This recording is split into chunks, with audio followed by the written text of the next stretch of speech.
Is there one Republican senator in this chamber who gives a damn? We remember when the president was initially impeached in the first of his historic 2 impeachments after he attempted to pressure a foreign ally to dig up dirt against Joe Biden and his family. And we remember when President Trump turned a mob of insurrectionists loose on our Capitol, where they violently attempted to prevent the peaceful transfer of power leading to his second impeachment. You can't let a president put his finger on somebody and say, that's a political enemy, go prosecute him. Try to find him guilty of a crime. Make sure they pay a fine. Give them bad publicity. We agreed on a bipartisan basis for standards between the White House, the Department of Justice, and Congress when it came to these political decisions that could ultimately result in prosecution. Well, under President Trump, we're back into the Nixon conversation about enemies list, except President Trump's enemies list is longer than anything Richard Nixon ever dreamed of. And that's what we're looking at now. What if I told you America is heading back to the days of Richard Nixon's enemies list, but even worse? Today, we're going to talk about how political power is being weaponized, how justice is being twisted, and why this matters for every single American. Before we get started, hit that subscribe button so you don't miss the truth behind the headlines. There's another issue I want to raise, relates to the administration, and you have to go back in history to appreciate it. Richard Nixon. Students of history, of course, know that name. Former vice president of the United States, former senator, he was a senator and a congressman, vice president under President Eisenhower, and then president of the United States. He went through a period we know as Watergate. It was controversial. Some people broke into the Democratic National Headquarters. They were caught. They were prosecuted. When it was all over, we had the Watergate investigation, and ultimately President Nixon resigned. But before he resigned, he instructed his staff to give him background information on his enemies list, the people that he considered to be his political enemies. And the word was out that they were going to be treated harshly by his administration, whether it's Department of Justice or the Internal Revenue Service. Well, we went through that chapter, he resigned, and then Congress came together, Democrats and Republicans, and said, we can never let this happen again.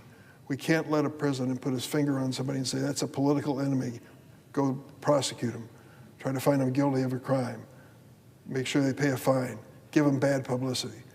We agreed on a bipartisan basis for standards between the White House, the Department of Justice, and Congress when it came to these political decisions that could ultimately result in prosecution. Well, under President Trump, we're back into the Nixon conversation about enemies list, except President Trump's enemies list is longer than anything Richard Nixon ever dreamed of. And that's what we're looking at now. On September 20th, the acting U.S. Attorney for the Eastern District of Virginia, Eric Cybert, announced his resignation. Acting U.S. Attorney appointed by Trump resigned. Mr. Cybert resisted President Trump's demands to bring charges without sufficient evidence against New York Attorney General Letitia James and former FBI Director James Comey. Mr. Cybert, a Republican appointed by Donald Trump just a few weeks ago, stayed true to his oath to the Constitution and his commitment to follow the facts and the law. And for that, he was forced to resign his office.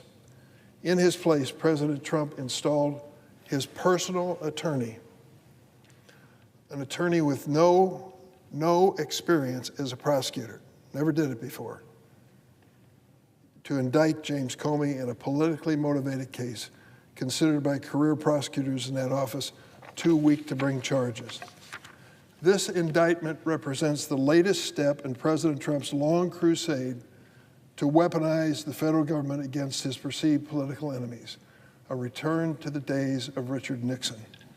We remember when the president was initially impeached in the first of his historic 2 impeachments after he attempted to pressure a foreign ally to dig up dirt against Joe Biden and his family. And we remember when President Trump turned a mob of insurrectionists loose on our Capitol, where they violently attempted to prevent the peaceful transfer of power leading to his second impeachment. We all know about Watergate. Nixon abused his power by targeting political opponents, but at least back then, both Republicans and Democrats stood up and said, never again. They agreed government should never be used to punish political enemies.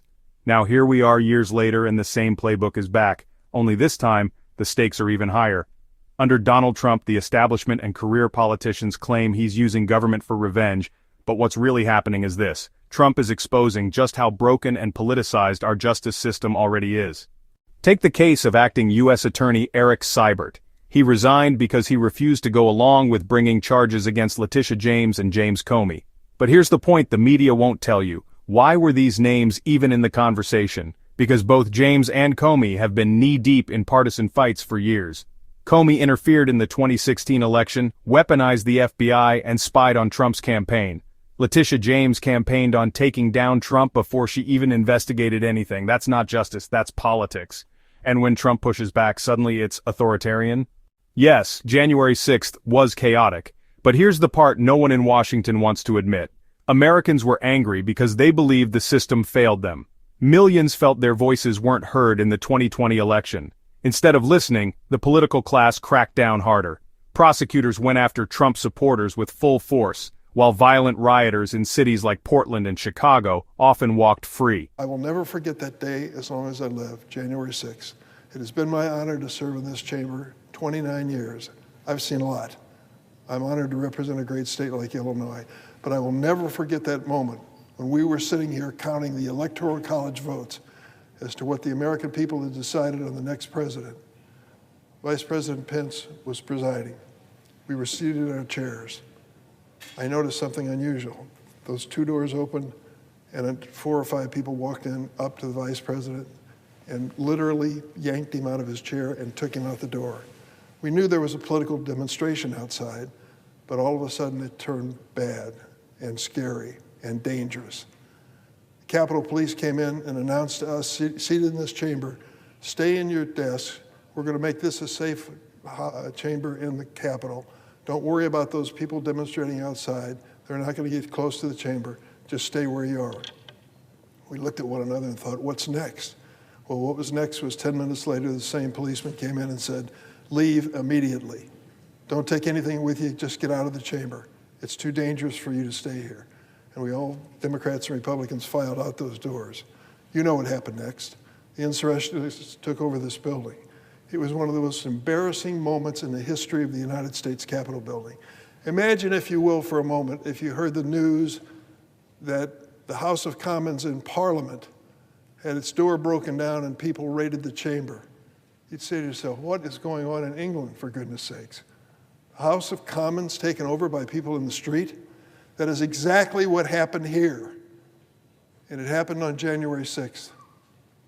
And so this president, embarrassed by that moment, maybe, who knows if he's ever embarrassed, decided he would go after the people who prosecuted the insurrectionists, the people who were prosecuted for crimes like beating up policemen. You all came here today and we welcome you to this chamber. The reason you're safe in this building today is a lot of women and men in uniform who are guarding you and me and all of our staff so that we can do the people's business. Those people were under attack by the January 6th insurrectionists. These were not curious tourists who came in here. They ended up beating on these police, and 140 of them were seriously injured. If you believe it, in this second administration, the president has gone further than Richard Nixon and what he's done before. His political appointees have fired FBI agents and federal prosecutors who were called on to prosecute the insurrectionists. He has installed loyalists whose chief qualification is their loyalty to him, not their loyalty to the law or the Constitution. We recently learned a top federal prosecutor in Sacramento was fired after she advised the Border Patrol to comply with a court order. Yes, the Trump administration fired a career prosecutor for following a court order. Never in our history in the history of our country has a president so brazenly demanded the baseless prosecution of his rivals, and he doesn't even try to conceal it or hide it.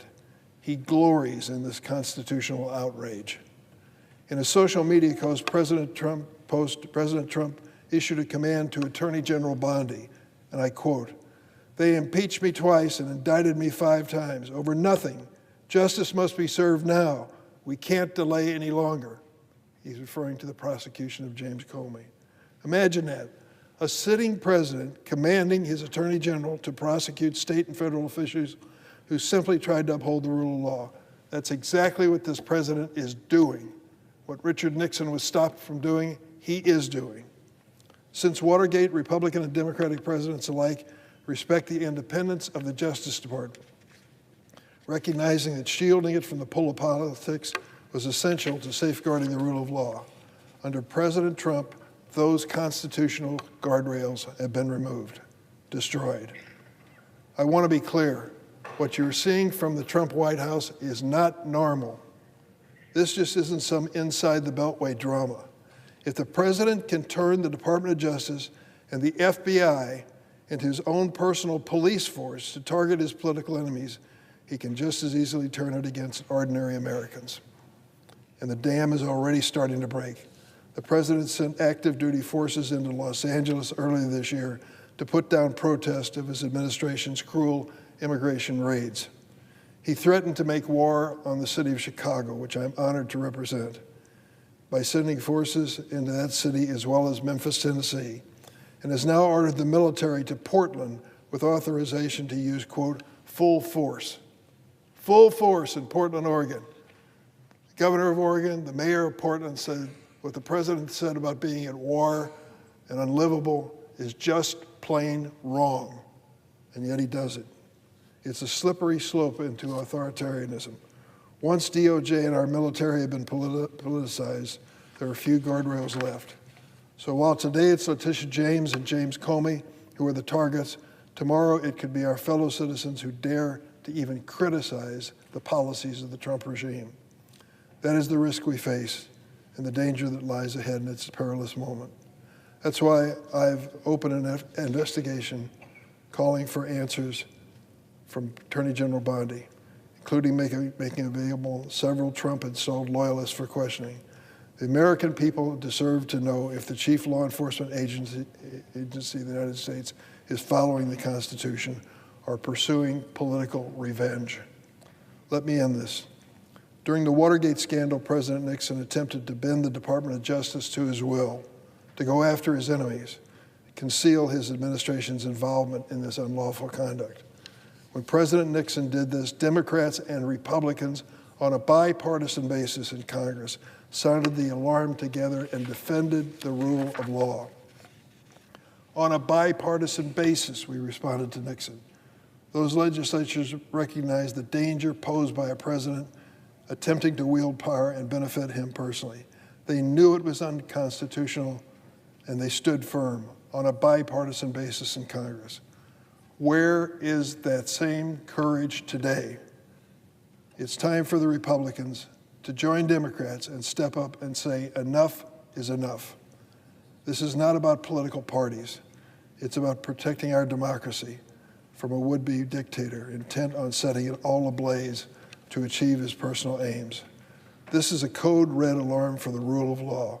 And unless we come together to stop the president's abuses, I fear this administration will continue to corrode our American democracy. My question is this: is there one Republican senator in this chamber who gives a damn? I yield the floor.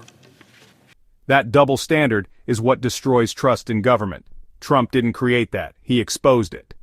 The real danger isn't Trump. The real danger is a justice system that changes based on politics. If today it's Trump and his supporters, tomorrow it could be anyone who speaks out against the people in power. Sending federal agents into cities, threatening force, targeting rivals, those are warning signs. And conservatives know where this road leads: less freedom, more government control, and ordinary Americans paying the price. The establishment wants you to believe Trump is the problem, but the truth is the real problem is a political class that refuses to play by the same rules they force on the rest of us. If you believe in the Constitution, if you believe in free speech, and if you believe in equal justice under the law, it's time to stand up. Hit that like button, share this video, and make sure you subscribe for more conservative perspectives on what's really happening in America. Because the fight isn't about left or right, it's about protecting our freedoms before it's too late. What if I told you America is heading back to the days of Richard Nixon's enemies list? But even worse. Today, we're going to talk about how political power is being weaponized, how justice is being twisted, and why this matters for every single American. Before we get started, hit that subscribe button so you don't miss the truth behind the headlines. If you believe in the Constitution, if you believe in free speech, and if you believe in equal justice under the law, it's time to stand up.